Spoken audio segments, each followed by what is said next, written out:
Le préfet de l'Atlantique, Jean-Claude Skodia, poursuit sa tournée dans les communes de sa tutelle et c'est la commune de Zé qui accueille l'autorité préfectorale pour cette deuxième étape. Il y a combien de CA attendus, combien de CA nous avons dedans, combien de CQ nous attendons, combien dedans, parce que c'est eux qui doivent s'occuper de l'encadrement des populations. J'ai toujours vu nos dadas qui sont là encore aujourd'hui. Et je les remercie. Les responsables religieux qui sont là, merci d'être là. Mais j'ai besoin de ceux qui représentent le chef de l'État au niveau des villages, du chef de l'État au niveau des arrondissements, puisqu'il y a des problèmes qui perdurent et aujourd'hui il faut qu'on crève l'abcès et qu'on dise maintenant nous agissons. Donc c'est pour ça. On est venu pour dire que maintenant, il faut prendre nos responsabilités. Il faut découvrir nos missions et choisir de les trahir ou de les assumer, comme le dit François Fanon. Les problèmes phares qui minent le développement de la commune de Zé ont été abordés, parmi lesquels le problème de la transhumance et l'accès à l'eau potable. Zé attendait de nous qu'on puisse régler le problème de transhumance. Le problème aussi d'engrais qui se pose dans la commune et aussi savoir les opportunités qui s'offrent à cette commune. Parlons de la transhumance. Il y a un décret qui est pris qui limite la transhumance à l'intérieur d'une commune. Aujourd'hui, les animaux transhumants ne doivent plus quitter une commune pour une autre, sauf cas exceptionnel où le préfet va délivrer à ces troupeaux-là un certificat de transhumance. Aussi, chaque éleveur doit prendre les dispositions pour avoir la parcelle nécessaire à son élevage et mettre un dispositif de sécurité, de clôture pour y élever ces animaux. L'aliment bétail, nous allons dire bravo au gouvernement, bravo au chef de l'État qui a subventionné l'aliment bétail à 50%. Lorsque cet aliment coûte 100 francs, l'éleveur n'a que 50 francs à débourser pour avoir cet aliment bétail pour élever ces animaux en claustration. Ça, c'est une grande percée. L'autre percée aussi est que les campements qui sont retenus dans le département de l'Atlantique au nombre de 3, la procédure est en cours pour pouvoir identifier les personnes affectées en vue de leur dédommagement pour que l'État puisse installer à travers le projet PROCER les infrastructures nécessaires pour l'élevage au niveau de ces campements-là. Donc, à partir de maintenant, la transhumance n'a plus droit de citer au niveau de notre département. L'élevage en claustration, c'est-à-dire la sédentarisation de l'élevage, c'est ça qui est de mise aujourd'hui. Aujourd'hui, le gouvernement a mis en place un vaste projet qui permet un développement et l'accès sécurisé à l'énergie électrique au Bénin. Et donc ce projet, c'est le PADSBE, projet d'accès durable et sécurisé à l'énergie électrique. Et ce projet prend en compte plusieurs départements, dont l'Atlantique.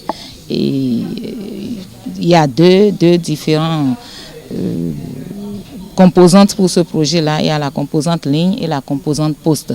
En parlant de composante ligne, il y a déjà plusieurs lignes qui sont en cours de construction. Il y a, pour l'alimenter Zé, je veux dire, il y a le poste de Glodjibé qui est déjà en service et donc ça a donné une meilleure tension au niveau de la localité de Zé, à Kassato et autres. Et donc j'ai partagé ce message. Le projet continue, ce n'est pas fini. Il y a des lignes qui sont aujourd'hui en construction qui permettront d'améliorer la qualité de l'énergie que nous livrons dans la localité de Zé et il en sera ainsi un peu partout dans le département de l'Atlantique. À côté de ce projet, il y a d'autres projets qui sont de moindre envergure, qui sont aussi en cours.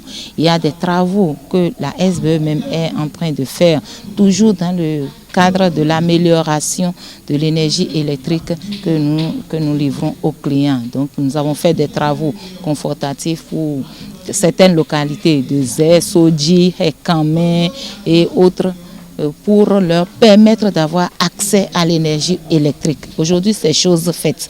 Et comme on le dit, seul celui qui ne fait rien ne fait pas mal.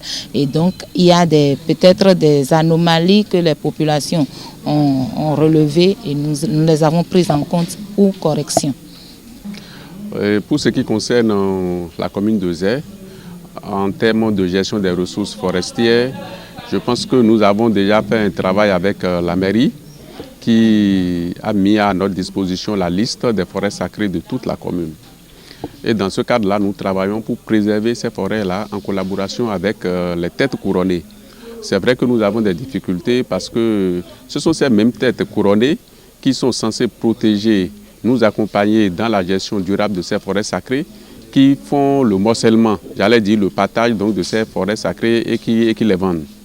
Et dans cette commune, je crois au cours de cette année, nous avons appréhendé des scieurs dans des forêts sacrées et qui nous ont dit que ce sont les élus locaux, ce sont des têtes couronnées qui les ont demandé de faire le travail. Ces intéressés ont été interpellés et nous avons traité les dossiers conformément à la réglementation forestière. Pour ce qui concerne Zé aussi, nous avons le projet qu'on appelle PAGEFCOM, projet de gestion et d'appui aux communes, PAGEFCOM. Cette année, ce projet a offert 35 hectares de plantation de teck à la commune de Zé. Nous avons réalisé, jusqu'à l'heure où je vous parle, 39 hectares. Il reste environ 6 ou 7 hectares pour accomplir les 35 hectares. Nous n'avons pas encore fini parce que le domaine que la mairie nous a offert, ce domaine-là a un petit souci, pas problème de litige. Il s'est fait qu'on avait déjà, l'administration forestière avait déjà fait une plantation sur les 7 hectares qui restent. Et les plants que nous avons mis en terre en son temps sont arrivés à exploitation, c'est-à-dire que les plants sont devenus grands. Il faut les couper et mettre le terrain là à nu pour refaire une autre plantation. Donc, il reste à ce que le conseil communal de Zé décide pour achever ce projet-là. C'est un grand projet, c'est un accompagnement de l'administration forestière au profit de la mairie. Donc pour ce qui concerne Zé, je crois que c'est ce que je peux dire. Nous travaillons avec le conseil communal, avec tout le monde, pour que la gestion de la biodiversité dans son ensemble soit sauvegardée, conservée, et pour le bonheur de nos populations, pour les générations à venir dans la commune de Zé. Soutenir les cantines scolaires dans les communes de sa juridiction, comme prévu dans son agenda. L'autorité préfectorale procède à la remise officielle d'une somme de 1 230 000 francs, qui n'est rien que le fruit du téléthon organisé lors de sa précédente tournée. De 1 230 000, on aille à 10 millions. On peut le faire.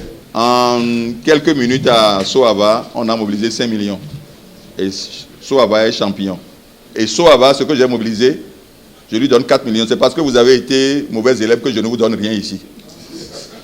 Je suis cru comme ça, pour vous choquer. Pour que, à l'avenir, si vous faites bien, on viendra compléter. Donc, pour le moment, que mieux faire? Voilà.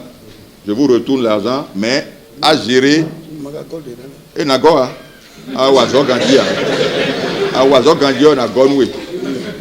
Donc, mina doko des dampo, bandoko, et indo dans une école bien. Il faut maintenant impacter les écoles de non cantine Gandhi et sous Zeye pour bloquer le finet. Impacter positivement la population à la base est l'objectif que vise l'autorité préfectorale. Mais pour y arriver, chaque acteur de développement doit jouer pleinement sa partition.